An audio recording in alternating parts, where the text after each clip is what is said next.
I still remember the day I first heard that unmistakable thud. It was the fall of 1988, and the Georgetown gym was buzzing with the same old energy as the basketball season tipped off. The moment you walked into Capitol Center, you could feel the air tighten. None of us, not even the most die-hard Hoyas fans, could have predicted the sheer force that would soon take the court and forever change the game. I was a senior back then, and I'd already seen my fair share of basketball talents come and go. But this was different. Freshmen usually arrived timid, unsure, just trying to fit in. But Alonzo Mourning wasn't your usual freshman. He was already being heralded as the top recruit in the nation.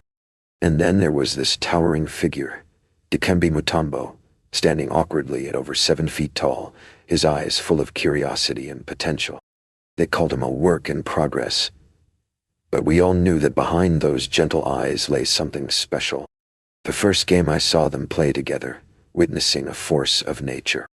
I was sitting in the student section, only a few rows up from the baseline, when Mourning swatted a shot so hard that it ricocheted into the bleachers. Before we even had time to catch our breath, there was Mutombo on the other end, stretching out his long arm to deny a layup, with an authority that sent the crowd into a frenzy. That's when it started, the chant, the birth of Rejection Row. You'd see it unfold every game.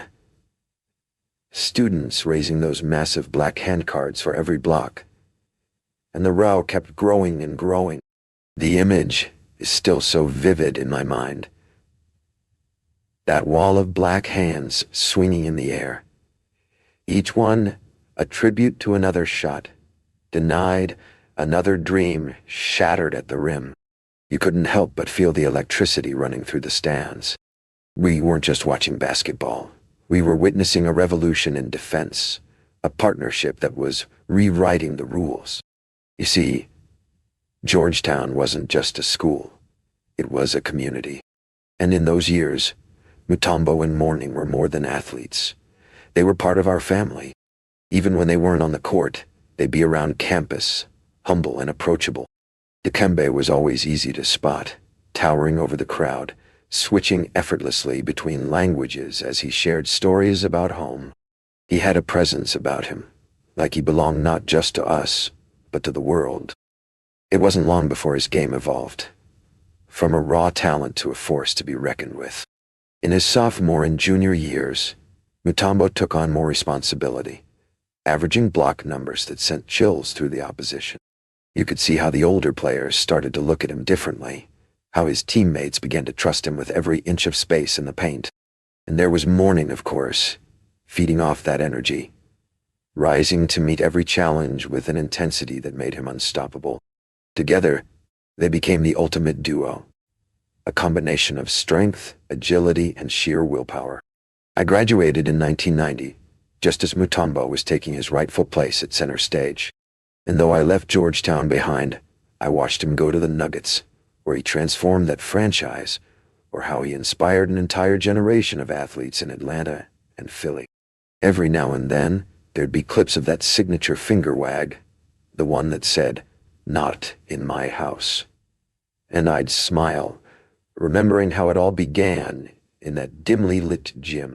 Then there were his humanitarian achievements, which meant just as much, if not more. The hospitals he built back home, the countless lives he touched. That was Dikembe Mutombo, the man whose heart was just as towering as his frame, who never forgot where he came from, even as he soared to heights that few could ever imagine. The news of his passing hit me harder than I expected. 58 years old. Too soon. Way too soon. It wasn't just the loss of a basketball legend. It was like losing a piece of our youth, a piece of Georgetown itself. His spirit, his kindness, his unwavering strength. They're still here. They're in every block shot, every student who dares to dream big, every act of kindness done without expecting anything in return. I'm no longer that senior, standing wide-eyed in the Capitol Center, but I still hear that thud, that heartbeat of our generation. I see the black hands swaying, the faces lighting up every time a shot was blocked.